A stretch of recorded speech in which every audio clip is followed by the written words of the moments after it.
अकबर बीरबल की कहानी। अंधे या देखने वाले। एक बार की बात है। अकबर और बीरबल किसी बात पर चर्चा कर रहे थे। तभी एक क्षण ऐसा आया जब राजा अकबर ने कहा, बीरबल, दुनिया में हर 100 आदमी के पीछे एक अंधा व्यक्ति होता है।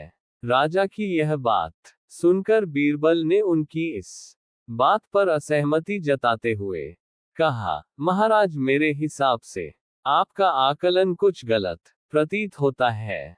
सही मायने में तो दुनिया में अंधों की संख्या देखने वालों के मुकाबले काफी अधिक है। बीरबल का ये जवाब सुनकर राजा अकबर को काफी आश्चर्य हुआ। उन्होंने कहा, जब हम अपने चारों ओर देखते हैं तो देखने वाले लोगों की संख्या अंधों से अधिक ही मालूम होती है। ऐसे में अंधों की संख्या देखने वालों के मुकाबले अधिक कैसे हो सकती है?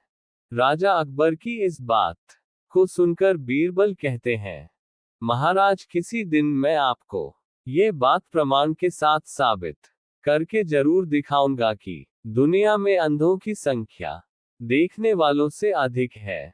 बीरबल के जवाब पर राजा अकबर कहते हैं, ठीक है, प्रमाण के साथ इस बात को अगर तुम साबित कर पाओगे तो मैं भी इस बात को जरूर स्वीकार करूंगा। उस दिन ये बात यही रुक जाती है।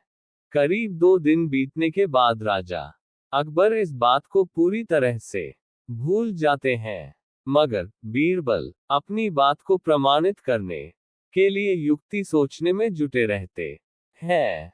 करीब 4 दिन बीतने के बाद बीरबल को एक योजना सूझती है और वे 2 मुनीम को लेकर उनके साथ बाजार की ओर चल देते हैं। बीच बाजार पहुंचने के बाद बीरबल सिपाहियों से एक चारपाई की चौखट वहां मंगाते हैं और उससे बुनने के लिए रस्सी भी मंगवाते हैं। अब बीरबल अपने साथ लाए दोनों मुनीमों को आदेश देते हैं कि वे उनके दाएं और बाएं कुर्सी डालकर बैठ जाएं। साथ ही इस बात का ध्यान रखें कि दाएं बैठने वाले मुनीम उनके राज्य में मौजूद अंधों की सूची तैयार करेंगे और बाएं बैठने वाले मुनीम देखने वालों की सूची।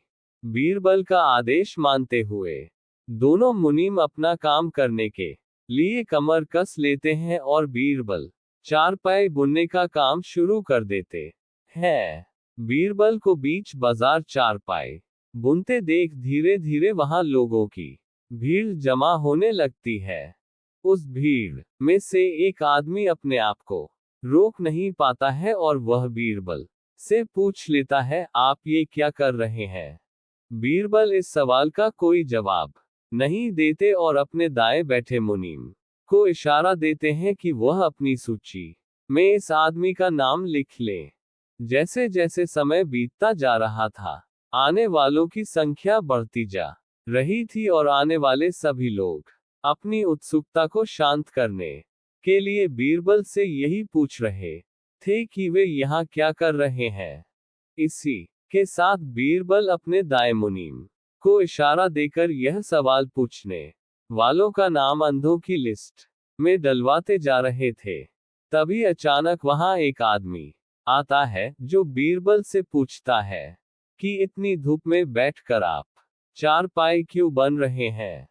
तब भी बीरबल कुछ नहीं बोलते हैं और बाएं बैठे मुनीम को यह सवाल पूछने वाले का नाम देखने वालों की सूची में लिखने का इशारा देते हैं।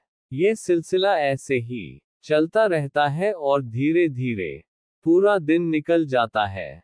तभी इस बात की जानकारी राजा अकबर को होती है और वे भी माजरा समझने के लिए बाजार पहुंच जाते हैं, जहां बीरबल चारपाई बुनने का काम कर रहा था। राजा भी बीरबल से ये सब करने के पीछे की वजह जानना चाहते हैं, इसलिए वह बीरबल से सवाल करते हैं कि बीरबल, ये तुम क्या कर रहे हो? राजा का सवाल सुनते ही बीरबल अपने दाएं बैठे मुनीम को आदेश देते हैं कि अपनी अंधों की लिस्ट में महाराज अकबर का नाम भी शामिल कर दो। बीरबल की यह बात सुनकर राजा अकबर को थोड़ा गुस्सा आया और आश्चर्य भी हुआ। राजा अकबर ने कहा, बीरबल मेरी आंखें पूरी तरह से ठीक हैं और मैं सब कुछ अच्छी तरह देख सकता हूँ।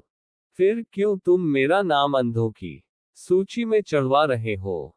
राजा अकबर के इस सवाल बार बीरबल मुस्कुराते हुए कहते हैं, महाराज, आप देख सकते हैं कि मैं चारपाई बन रहा हूँ। फिर भी अपने सवाल किया कि मैं क्या कर रहा हूँ। अब महाराज, ऐसा सवाल तो एक अंधा व्यक्ति ही पूछ सकता है।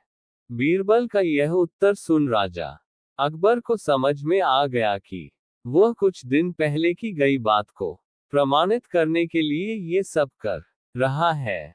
ये बात समझ में आते ही राजा अकबर भी मुस्कुराते हैं और पूछते हैं, बीरबल, तो फिर बताओ कि तुमने अपने इस प्रयास से क्या पता लगाया? बताओ देखने वालों की संख्या अधिक है या अंधों की? राजा के सवाल पर बीरबल जवाब देते हैं, महाराज, मैंने जो कहा था वही बात सच निकली कि दुनिया में देखने वालों के मुकाबले अंधों की संख्या ज्यादा है। मेरे द्वारा तैयार की गई दोनों सूची का मिलान करने से आप भी इस बात को अच्छी तरह से समझ सकते हैं। बीरबल का उत्तर सुनकर राजा अकबर जोर से हंसते हैं और कहते हैं, बीरबल, तुम अपनी बात को साबित करने के लिए कुछ भी कर सकते हो।